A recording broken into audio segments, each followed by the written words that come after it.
sobre a Timol, me impressiona muito. Tá? É grandioso, é complexo, é um assunto que realmente ele se estende muito. Então, eu gostaria de convidar ao palco o doutor Geraldo Balieiro Neto, pesquisador, para ele falar um pouquinho sobre o que foi esses estudos que ele realizou. Doutor Geraldo. Bom dia. Meu nome é Geraldo Balieiro, eu sou pesquisador da Agência Paulista de Tecnologia dos Agronegócios. Eu sou zootecnista de formação, fiz mestrado em nutrição animal, doutorado em produção animal na USP e na Unesp, fiz pós-doutorado em biotecnologia na Universidade de Évora, em Portugal, e eu fiquei incumbido aqui desse grande desafio de mostrar para vocês qual seria o mecanismo de ação da água, né? Então, realmente a gente tem esses relatos que já foram mostrados aqui, inclusive até vou repetir alguns slides que me pegaram de surpresa, eu usei também na minha apresentação. E, iniciando aqui então a apresentação, nós não fazemos nada sozinho, né? É multidisciplinar o assunto, então eu contei com uma equipe enorme aí de médicos da USP e da Unesp. Deixa eu ver onde é que eu aponto aqui. Então, esses são colegas de trabalho meu. Eu trabalho em Ribeirão Preto, né? José Ramos, Maria da Graça, Cássia, Maristela são estudantes de pós-doutorado da Unesp em Jabuticabal, fizeram análise de hemogasometria. O Fernando Barbosa é da USP, de Ribeirão Preto, da farmácia, tá? Fez análise de elementos traços no sangue. Aqui nós temos o Jair Rodini, da Unesp de Jabuticabal, que fez análise de histologia dos tecidos. O Saulo da Luz, que é da FISEA, da USP de Pirassununga, fez análise de espessura de gordura subcutânea. A Karina, uma nutricionista da Faculdade de Medicina da USP de Ribeirão Preto, fez análise de perfil de ácidos graxos no sangue. Doutora Selma, análise de antioxidantes. A Lilian, análise de viscosidade. Dr. Mário Jefferson Lousada fez análise de densitometria. E a Bruna é aluna do doutorado do professor Lousada. Então, eu tenho algumas informações hoje aqui que são inéditas, ainda não foram publicadas, devem ser em breve, e que a gente realmente ficou muito surpreso, e vou transferir aqui para vocês em primeira mão os resultados surpreendentes da pesquisa. Os trabalhos, eu vou comentar aqui os trabalhos com gado, que, como já foi visto, nós repetimos esse trabalho depois com gado confinado, e também com ratos, porque com os resultados com o rebanho, eu vislumbrei a possibilidade de transferir esse conhecimento, né, para o ser humano. Eu percebi que já teria um benefício para a saúde do ser humano, então a gente começou a trabalhar com ratos no biotério, que são fisiologicamente mais próximos ao homem do que o animal ruminante. E eu vou apresentar aqui para vocês, então. A gente deve muito aos ratinhos, né? Então é interessante comentar que os trabalhos têm aprovação do Comitê de Ética, que é para evitar o sofrimento, minimizar o sofrimento dos animais, né? E explorar ao máximo os resultados da pesquisa. Aqui, como é de praxe, a minha declaração de isenção de conflito de interesse, né? Meu interesse é a água, como o Dr. Márcio Bontempo colocou muito bem, faz parte da vida de todos, é indispensável, e agora a gente ainda tem a situação na agropecuária que passa a integrar a planilha de custos como insumo produtivo, porque ela vai passar a ser cobrada em lugares ainda não estão sendo. Então, meu interesse aqui é só em relação à pesquisa, interessa para todas as pessoas e para a pesquisa também. Então, iniciando aqui a apresentação, essa é a análise da água, né, para descrever os tratamentos. Como o Dr. Márcio já colocou, nós observamos um aumento no oxigênio dissolvido. No pH não teve alteração, mas, normalmente, eu até coloquei algumas referências aqui de trabalhos, de artigos científicos também, de Coe e Cass, que observou aumento no pH. Esses efeitos na água, elas dependem muito da composição química da água. Quanto mais metais estiver na água, maior vai ser o efeito do tratamento magnético. Dos cátions, né, perdão. E do sódio aqui, de 21 para 13. Tá? Bom, a coleta de sangue, é do sangue arterial, foi coletado aqui na artéria auricular, no gado, e nos ratinhos precisam fazer uma cirurgia para passar um catéter aqui da veia da artéria femoral, e coletamos também sangue venoso na veia mamária do gado, para fazer todas essas análises. Aqui tem que ter muita cautela para não ser contaminado o sangue com oxigênio, então a seringa de heparina de lítio ela tem uma tampa própria, esse sangue tem que ser analisado 15 minutos depois da coleta, então a pesquisa toda muito criteriosa para que a gente pudesse confiar nos resultados. Nós avaliamos então hemogasometria, tá, que é a análise de gases, de dióxido de carbono, de oxigenação do sangue, perfil bioquímico sérico, elementos traço, hemograma, antioxidantes, perfil de ácidos graxos, viscosidade, histologia dos tecidos, digestibilidade e balanço de nitrogênio, densitometria e ensaio mecânico, que é uma resistência dos ossos. Então, interessantes. Então, vamos lá. Nós tivemos aqui o bicarbonato, é um tamponante no sangue, é um dos mecanismos que o organismo utiliza para manter o pH do sangue, que fica entre 7,35 a 7,45. Não houve alteração do bicarbonato, houve uma maior saturação de oxigênio, aqui já significativo, tá? A nível de 10%, então significa que cada 100 vezes que eu fizer, 90 vezes eu vou aumentar o oxigênio no sangue, ok? Aqui eu tenho redução de osmolaridade, tá? Principalmente por causa do sódio, que eu reduzi sódio no sangue, e eu tive um efeito alcalinizante aqui, um aumento do pH. Então, chamar bastante atenção que não houve alteração no tamponante e houve aumento no pH. O pH do sangue se tornou mais alcalino. E uma redução no dióxido de carbono, que é um resíduo metabólico que deve ser eliminado do sangue, através da respiração. E aqui uma redução do sódio, conforme havia já comentado com vocês.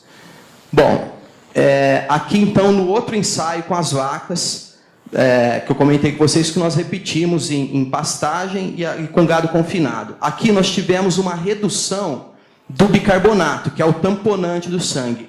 Sempre me desculpe se eu não tiver explicado muito bem, aqui é o controle, água convencional, as tabelas têm sempre a mesma formatação. E aqui é a água teste, é a água tratada magneticamente, ok? Submetida a campo magnético. Então aqui nós tivemos redução no bicarbonato, tá? E com um aumento na saturação de oxigênio novamente, redução no excesso de base, redução na osmolaridade, redução no dióxido de carbono e redução no sódio. E não tivemos efeito aqui no pH. Mas o que acontece? Porque, ocorre aqui que o pH se mantém aqui no mesmo valor porque o organismo corrige. Então, se eu preciso de menos tamponante para manter o mesmo pH, é indicativo também que houve novamente um efeito alcalinizante da água, o que é bom para a saúde. Aqui é hemogasometria dos ratos, então são monogástricos, o gado é ruminante, é um metabolismo muito diferente, para ver se isso então se repetia. Da mesma forma como esse último slide, aumentou então o cálcio ionizável no sangue dos ratos, o pH não foi alterado, tá? Aumentou o oxigênio dissolvido, a pressão parcial de oxigênio, diminuiu a pressão parcial de dióxido de carbono. Aqui é corrigido para a temperatura, como eu mostrei para vocês, que a gente coloca a temperatura do animal no momento da coleta. Aumentou o oxigênio, diminuiu o dióxido de carbono novamente. Um resultado muito consistente. Aumentou a saturação de oxigênio na hemoglobina. Esse é um resultado muito interessante. Pode fazer muita diferença para quem pratica esporte, que há um consumo alto de oxigênio para a produção de energia.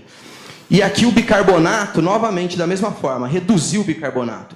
Então, quer dizer, eu mantenho o pH porque o organismo corrige. Só que eu tenho menos bicarbonato para manter o mesmo pH, o que indica o efeito alcalinizante do consumo de água tratada por campo magnético. Reduziu o sódio mais uma vez, reduziu triglicérides, tá? Aqui no perfil bioquímico sérico das vacas, reduziu triglicérides. Aqui, explicando mais uma vez, aqui é o controle, tá? água convencional, aqui água tratada. A gente vê aqui, ó, como eu expliquei para vocês, altamente significativo, tá vendo? A probabilidade estatística. E coerente com esses resultados, então, de triglicérides, nós tivemos aqui, essa é uma imagem de ultrassom obtida com um aparelho lá da USP, da FISEA. É claro que é um exemplo, né? Nós tivemos nesse tratamento 26 animais, então tenho 13 pares de vacas, cada par no mesmo estágio de lactação, com a mesma produção, são todas da mesma raça, porque o gado mobiliza as reservas corporais durante a lactação. É importante que seja, então, aos pares. Então, aqui eu tenho o animal recebendo água convencional, apenas para ilustrar. Nos outros 12 pares aconteceu a mesma coisa. E aqui a água tratada. Então, nós temos aqui nessa primeira faixa preta o couro do animal, depois essa linha branca é o tecido conjuntivo, e aqui o músculo, né? E essa parte escura, onde está sinalizado, é a gordura a subcutânea. Então, no animal que recebeu água tratada, eu tenho um percentual de gordura na carcaça menor. E engraçado que não houve diferença no peso. Muda a composição da carcaça, diminui a gordura no corpo do animal. Sérico dos ratos, né? Então nós não tivemos efeito significativo. Ok? Mas nós observamos aqui aumento da ureia, eles não contradizem os outros, tá vendo? O triglicérides reduziu, o colesterol reduziu, glicose reduziu, mas aqui muito próximo de conseguir, aqui 0,10 eu já chamaria de um efeito significativo, tá? Porque a análise estatística é bilateral, então isso significa, na verdade, 5%, né? Que significa que 95%, a cada 100 repetições, 95%, 95 vezes vai ocorrer esse efeito. E aqui uma tendência do efeito, né, de redução da creatinina e redução da glicose. E confirma também aquele slide que eu mostrei a respeito da gordura. Então, nós observamos que os ratos, recebendo a água teste, tá, eles ganharam menos peso após 45 dias. Eu falei, vamos trabalhar diretamente com uma espécie que a gente possa transferir os resultados para o ser humano, que é extremamente interessante para a saúde humana, né? Densitometria óssea, né? Que foi realizado há 15 dias atrás, através desse densitômetro aqui de dupla emissão de raio-x. Essa bandeja, então, ela é toda quadriculada aqui para medir a área também. Esse software é específico, né, para pequenos animais, e ele trabalha em ambiente dose, então é difícil você extrair essa imagem aqui, mas eu bati foto da tela para exemplificar melhor para vocês. O que aconteceu aqui, então, com a densitometria? Né? A área não teve efeito, tá? A área do osso é a mesma para os animais controle e teste, sem efeito significativo, ok? Aqui é o conteúdo mineral ósseo, aumentou, e foi altamente significativo. Vocês lembram aqui que eu falei para vocês, isso aqui significa que em 1 milhão de vezes, 999 vezes vai acontecer o efeito.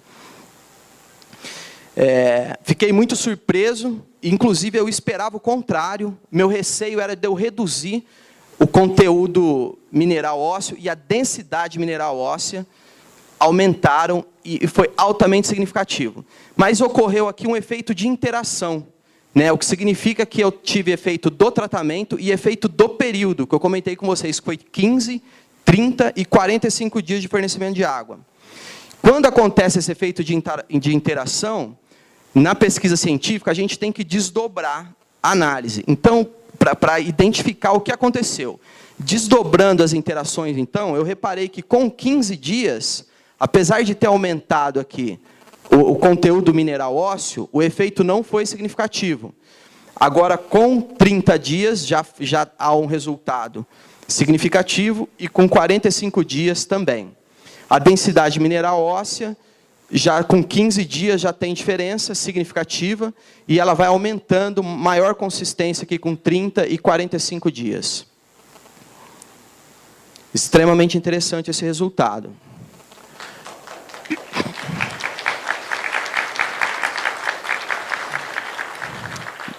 Aqui é uma foto, tá?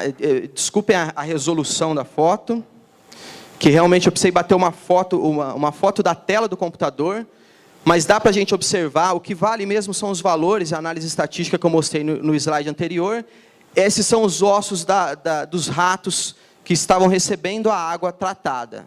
E aqui do controle. Eu acho que dá para a gente observar aqui a olho nu, embora a resolução não seja boa, que esses ossos aqui estão mais esbranquiçados, né? Então, reduz a fragilidade, reduz a chance de quebra do osso. Feito muito bacana. Nesse momento, que ainda são resultados parciais, que houve efeito, e que o efeito é atribuído à água. Né? Que talvez, então, a gente tenha identificado aqui a principal causa, né? o mecanismo de ação, o principal mecanismo de ação. Porque como que a sódia é superóxido dismutase, chama essa enzima antioxidante? O que ela faz? Ela pega um radical livre, né? Que é o superóxido, aqui o O2-, e pega dois prótons aqui de hidrogênio e transforma isso através de uma reação de dismutase em oxigênio e em peróxido. Depois esse peróxido vai sofrer ação de outras enzimas antioxidantes, da catalase e da glutationa peroxidase, formando água e oxigênio. Então, veja bem, eu tenho aqui, isso justifica o efeito alcalinizante, porque eu estou tirando hidrogênio do meio, tá? O aumento do oxigênio no sangue, que foi também observado na pesquisa, e aumenta a água, que eu comentei com vocês, a produção de água metabólica, que justificaria o porquê que o animal bebe um pouquinho menos de água. Né? Então, os efeitos são coerentes, e talvez aqui a gente esteja desvendando como que funciona, né? Qual que é o mecanismo principal. Não que seja o único,